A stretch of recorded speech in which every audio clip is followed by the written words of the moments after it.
Hello guys, চলে এলাম আবার একটা নতুন ভিডিও নিয়ে তোমাদের কাছে। তো আজকের ভিডিওটা হচ্ছে কেনাকাটা হয়েই চলেছে, কেন সামনে পয়লা বৈশাখ। তো ভিডিওটা একটু আপলোড করতে দেরি হয়ে গেল। তো চলো, রোজই প্রায় কেনাকাটা করতে যাচ্ছি। তো আজকেও চলে গেছিলাম কেনাকাটা করতে। এই রিলসটা ছিল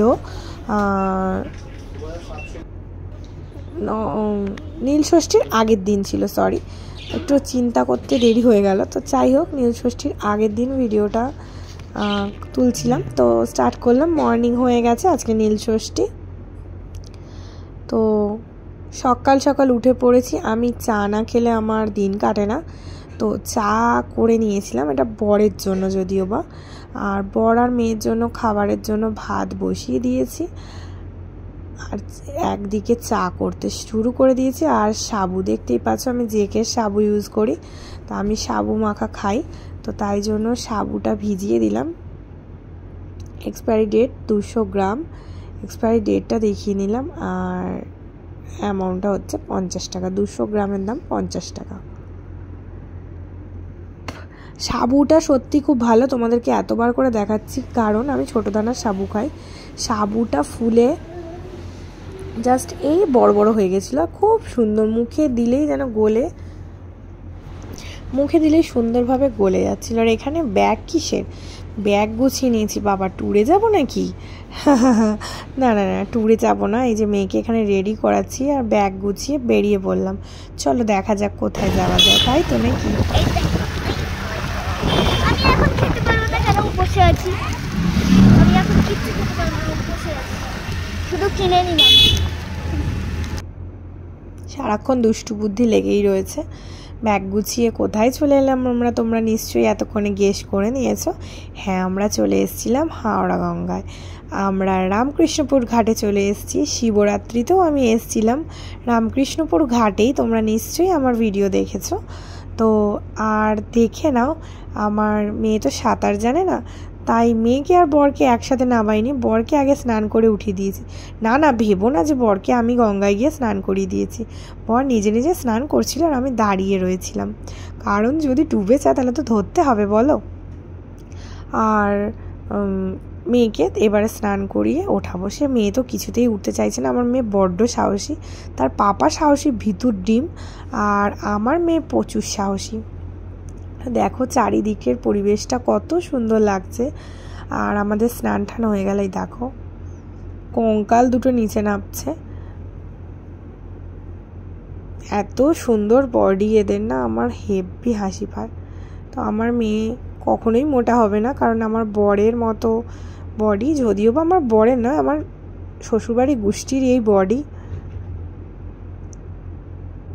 তো ও পয়সা ছুটতে নেমেছিল, যাই হোক, তো পয়সা ছোড়া হয়ে গেছে। চলো, উফ কি হাসি।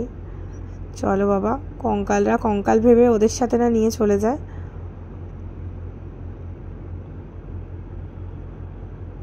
তো আমাদের স্নান হয়ে গেছে। তারপরে এখানে অনেকগুলো দেবতারা ছিল, সেই দেবতাদের একটু ছবি তুলে নিয়ে বাড়ির দিকে রওনা দিলাম। তো চলো, বাড়িতে এসে আমার ঘরের পুজোগুলো দিয়ে নিলাম। ঘরের পুজো এখন আপাতত এইটুকুই দিয়ে রাখলাম, যা হবে সব সন্ধেবেলা।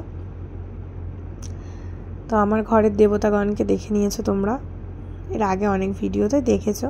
তো এখন হালকা করে জাস্ট সাজিয়ে রেখে দিলাম। আর এই দেখো আমার গপুদের। তো চলো, সন্ধে হয়ে গেছে। সন্ধেবেলা ফল টল ঢুকিয়ে 2 জায়গায় ফল গুছিয়ে নিলাম, 2টো শিবের জন্য।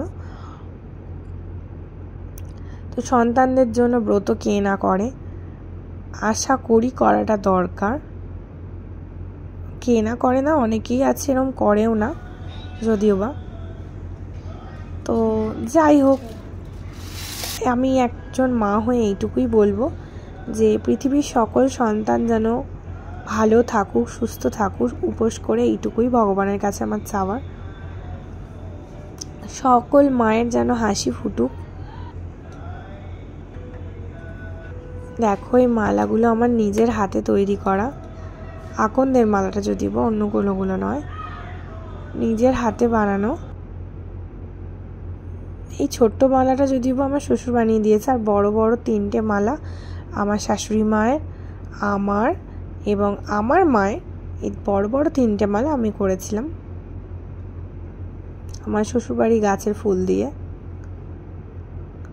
ওং নমঃ শিবায় নমঃ, ওং নমঃ শিবায় নমঃ, ওং নমঃ শিবায় নমঃ। তো চলো, আমি সিংহাসনটা এইভাবে সাজিয়েছিলাম, তোমাদের কেমন লাগলো অবশ্যই জানিও। তো যাই হোক, একটু কান্নাকাটির পর্ব চলছিল, তোমরা বুঝলে কিনা জানি না। তো এবার মন্দিরে চলে গেছিলাম। তো সবার আগে বলি, আমার এই শাড়িটা তোমাদের কেমন লাগলো, আমি আজকে নতুন পরেছিলাম।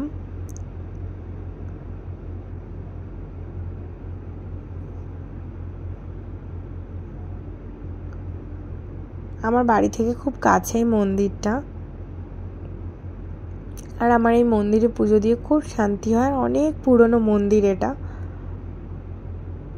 কারণ খুব সুন্দরভাবে নিয়ম নিষ্ঠা করে পুজো দেওয়া যায়, আর ভগবানকে নিজের মতো করে সামনে থেকে গুছিয়ে পুজো দেওয়া যায়। এটাই আমার সবচেয়ে ভালো লাগে।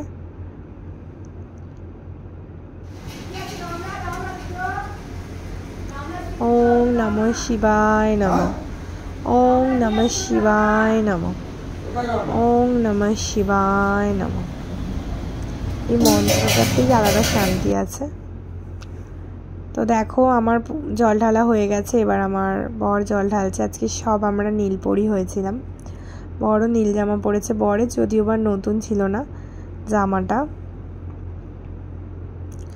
এই দেখো, যার জন্য আমার জল ঢালা, আমার সেই পরীকে দেখো কেমন লাগছে।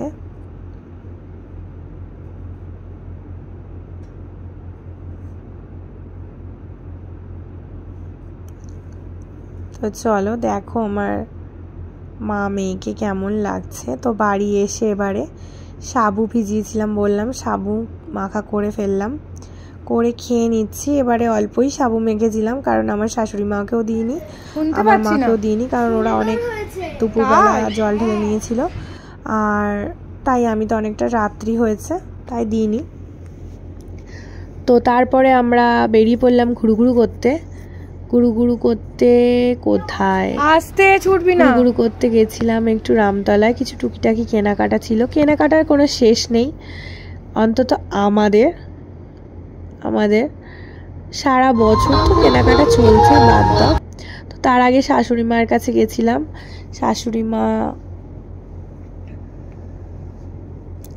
তারপরে এখানে একটা প্রোগ্রাম হচ্ছিল, সেই আমি প্রোগ্রাম দেখতে খুব ভালোবাসি, তাই প্রোগ্রামটা দেখে নিচ্ছিলাম। তো দেখো, আমার বরকে সত্যি আমি কপাল করে পেয়েছি।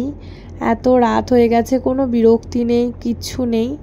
সে এখন আমাকে নিয়ে প্রোগ্রাম, যেহেতু আমি ভালোবাসি, এইটাই হচ্ছে আমার শান্তির জায়গা। আমি সত্যি খুব হ্যাপি। দেখো, সে পাচ্ছে না, তার ঘুম পেয়ে গেছে। দেখো, মাতাল হয়ে গেছে, ঘুম পেয়ে গেছে, কারণ অনেকটা রাত্রি হয়ে গেছে, নাটক করছে কেমন। তো যাই হোক, শাশুড়িমা খাবার পাঠিয়ে দিয়েছে, কি পাঠিয়েছে না পাঠিয়েছে অবশ্যই দেখাবো। তার আগে আমাকে কেমন লাগছে সেটা বলো, তাই বারবার বলে দিচ্ছি। আর ম্যাচিং করে চুড়ি পরেছিলাম, দেখো ঘেমে স্নান হয়ে গেছি। এই যে বাপ মেয়ের নেশা কেটে গেছে। এই যে আলুর দম কড়াইশুঁটি দিয়ে, পনিরের তরকারি, আর লুচি, আর সিমুইয়ের পায়েস। এটাই ছিল আজকে আমাদের ডিনার। কি বললি তুই? যদিও বা মেয়ের নয়, মেয়েকে আলাদাভাবে দিয়ে দিয়েছিলাম। জমে কি এটা বললি? জমে কি হয়ে গেছে আজকে? এই যে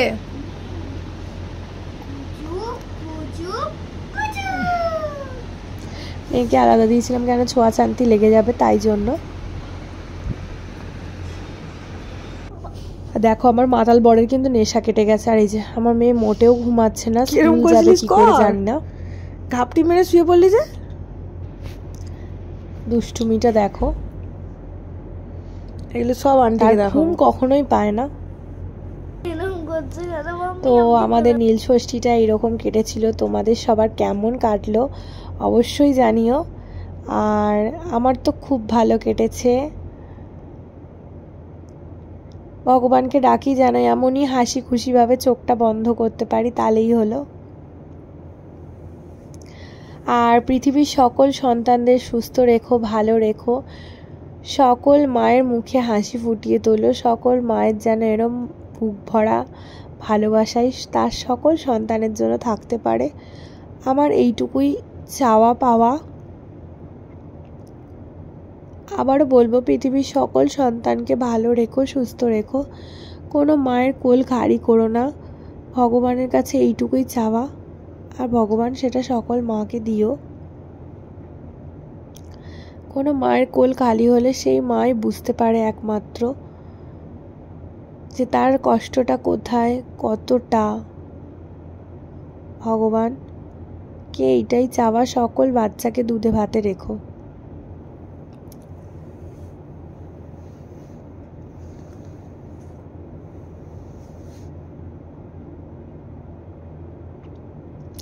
জানি ভগবান যেটা করে খুব ভালোর জন্যই করে, হয়তো কোনো কিছু ভেবেই করে, ভালোর জন্যই করে। তাই ভগবানকে কখনোই দোষারোপ করব না।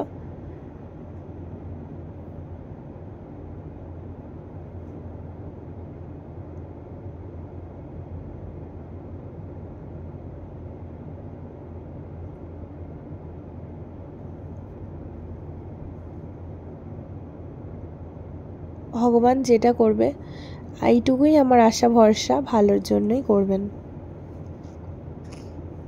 তো যাই হোক, অনেক কিছু বলে ফেললাম, আজকে ভিডিওটা এখানেই শেষ করছি। সকলে ভালো থেকো, সুস্থ থেকো, টাটা, বাই।